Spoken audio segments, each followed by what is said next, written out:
So hey guys, welcome to my channel বিলো। কেমন আছো সবাই? তো দেখতে পাচ্ছ আমি সেম স্পটেই আছি। আজকে ব্লগটা অলরেডি একটা করছি, আরেকটা করতেছি। তো যেটা বলার আছে সেটা হচ্ছে যে প্রথমত রবীন্দ্র জাদেজা সঞ্জু স্যামসন ট্রেড হয়ে গেছে, যেখানে রবীন্দ্র জাদেজাকে নিয়েছে আর শ্রীলঙ্কান কয়েকজনকে সিলেট নিয়েছে, সাথে পাকিস্তানের সাহেবজাদা ফারহানকে নিয়েছে, আফগানিস্তানের আজমতুল নোমাজকে নিয়েছে। আর রিসেন্টলি রশিদ খান ভাইয়ের দ্বিতীয় বিয়ে দেখা হয়েছে, যিনি সেকেন্ড ম্যারেজ করলেন। তার পাশাপাশি হচ্ছে এই মুহূর্তের সব থেকে বড় দুটা নিউজ আসতেছে। একটা নিউজ হচ্ছে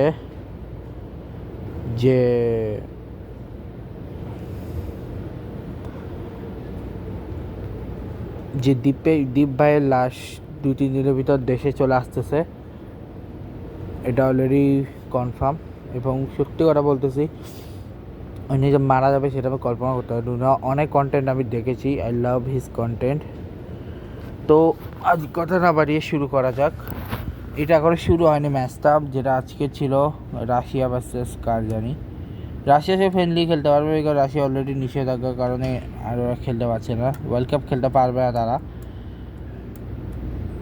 রাশিয়া এবং পেরুর ম্যাচ আর কিছু করতে পারবে না। ইউএফআর নেক্সট ম্যাচ হচ্ছে আগামীকাল শুরু হচ্ছে আবার, যেখানে হচ্ছে Norway versus Estonia, Armenia versus Hungary, Azerbaijan versus Iceland, England versus Serbia, Moldova versus Italy, Ireland versus Portugal, France versus Ukraine, Andorra versus Albania, দুপুর হচ্ছে কালকে। এরপর হচ্ছে নর্থ আমেরিকারও কালকে রয়েছে ম্যাচ, যেটা হচ্ছে সাইনেম ভার্সেস এল সালভাদর। তার আগে অক্টোবর 40 লাস্ট ম্যাচ ছিল।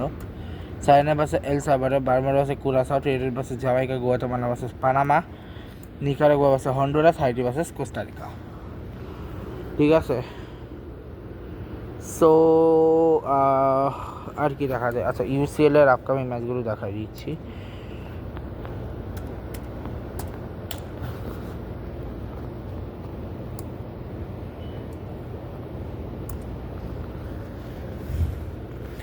সো ইউসিএল এর আপকামিং ম্যাচের মধ্যে সেটা হচ্ছে নভেম্বরের 25 তারিখে, যেখানে হচ্ছে অ্যাজাক্স ভার্সেস বেনফিকা।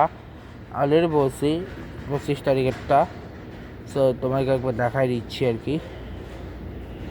সো নভেম্বরে হচ্ছে 25-26, তারপরে হচ্ছে ডিসেম্বরের 8 আর 9 এবং 10-এ, তারপরে হচ্ছে জানুয়ারি 20-21,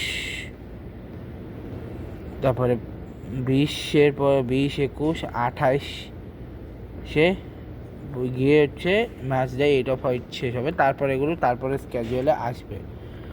সো এই ছিল মোটামুটি, আর বলার মতো তেমন কিছু নিউজ আপাতত আমার কাছে নাই। আর যদি থাকা আমি অবশ্যই বানাবো, যখন হচ্ছে 14 তারিখে বা কালকে 14 তারিখ বলতেছে, মানে কালকে ব্লগটা যখন বানাবো। আর আজকে আমি চেষ্টা করবো জানুয়ারি থেকে মে পর্যন্ত যা যা ঘটছে সব কিছুকে রেডি করে রাখা, ঠিক আছে?